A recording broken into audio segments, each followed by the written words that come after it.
Fiidiyowgan waxaan kula wadaagayaa khibradii aan ka dhaxlay intii sano aan ku dhex jiray YouTube-ka. Yacni sanad ilaa iyo bilooyin intaa yacni muuqaal sameynayay. Marka kusoo dhawaada muuqaal.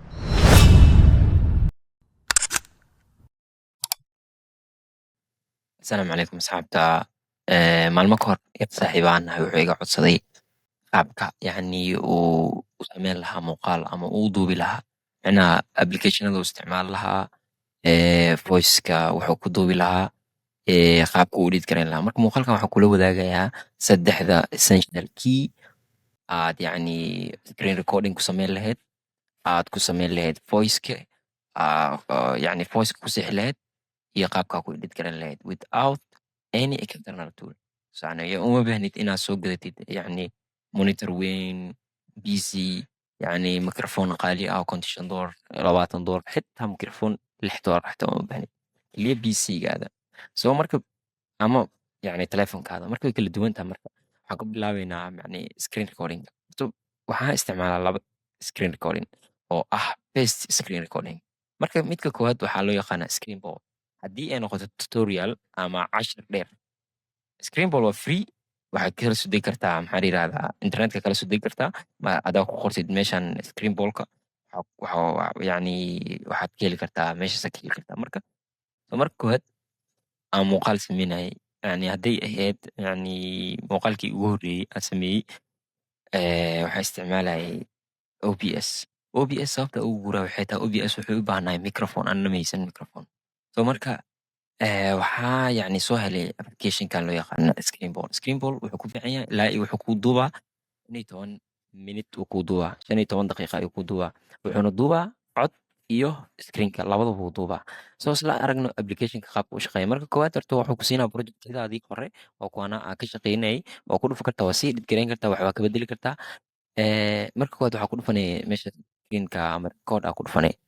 So record markaad dhahdid wuxuu kuu soo qabanaa shashadaan kuu soo qabanaa. Ma waxaa rabtaa kaamirada inaad duubtid. Kaamirada haddaad ku dhufatid kaamirada furmayso.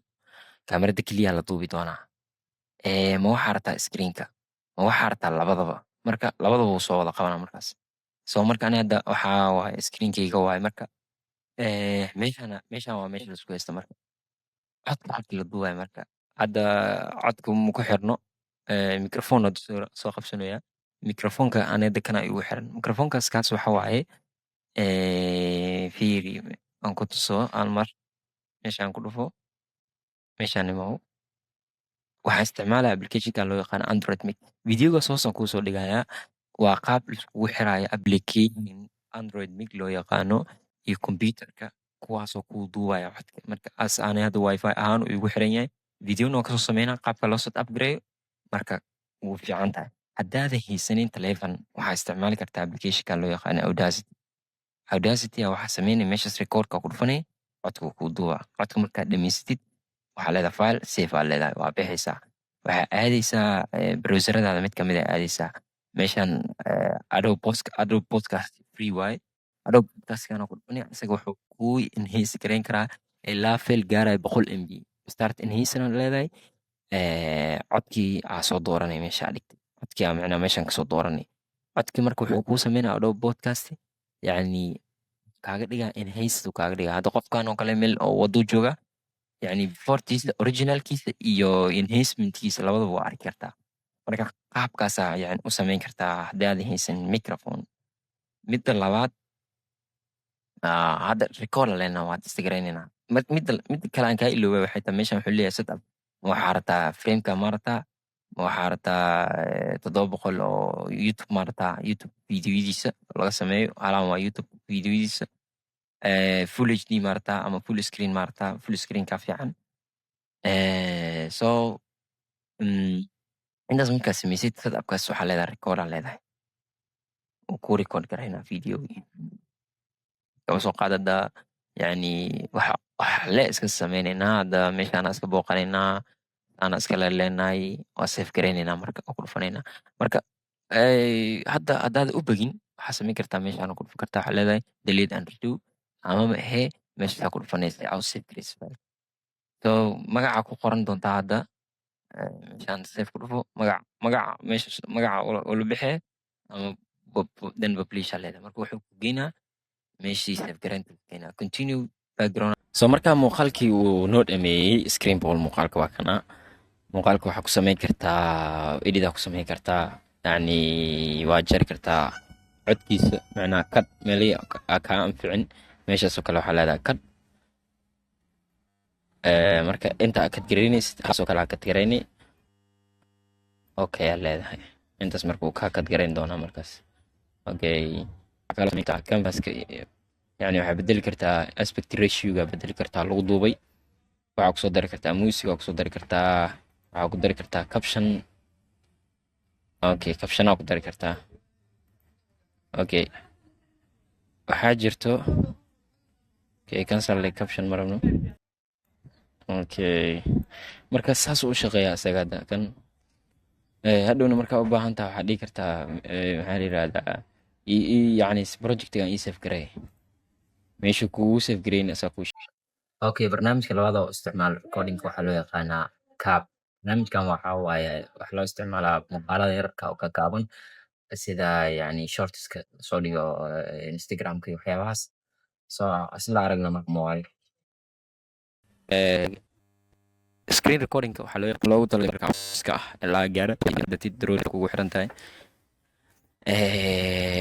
cableka arafid macnaha recordingka adnaad waxaa ii dooran daruud kana ii dooran android migana ii dooran oo ku xiran taleefankeyga ku xiranya taleefankeyga ku xiranya ma aha cable aan isticmaalaya ma aha microphone so waxaa kaloo jiro marka waxaa intaas markaas u saxatid waxaa leedahay area area dooranay markaas areada ku jiiday maybe intaana rabnaa yes okay start recording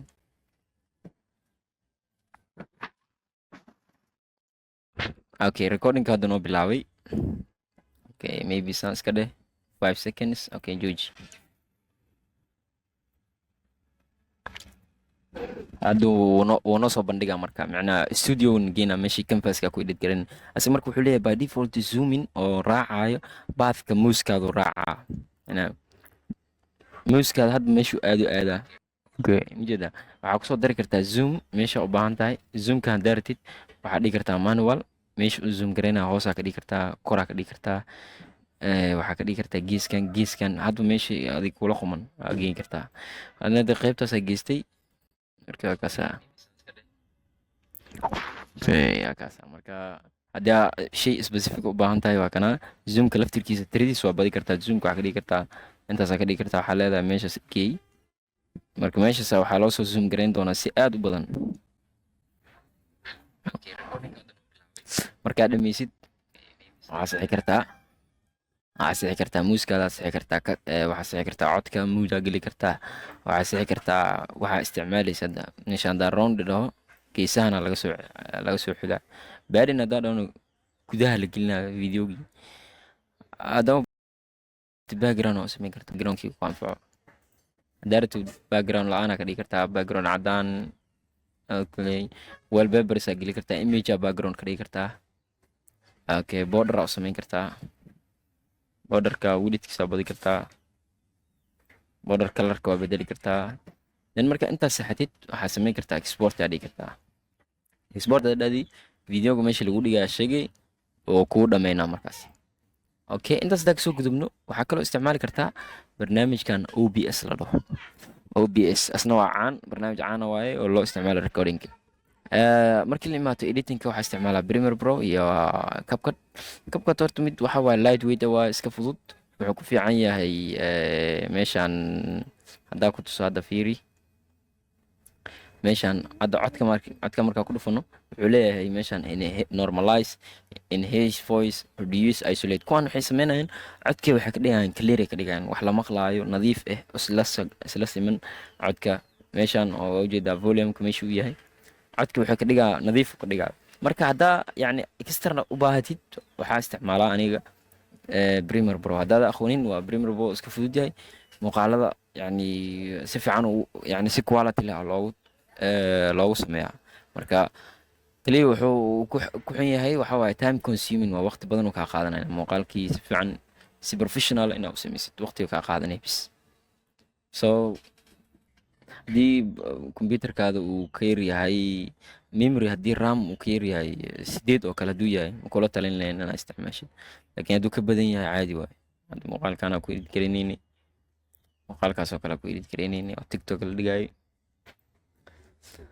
Marka muuqaalka meeshaas aan kusoo gabagabeynaynaa. I hope in uu wax uun kugu soo kordhiyey oo starting ah. Kaliya kuma xiran inaad bilowdid inaa wax walba aa haysid, macnaha wixii aad maanta haysatid ku bilaab, wixii aad beri heli kartidna ku darso. Maalin walbana aqoon cusub oo kugu soo kordhaysa intaa ku dhex jirtid. Waa ku mahadsantahay daawashadaada marka.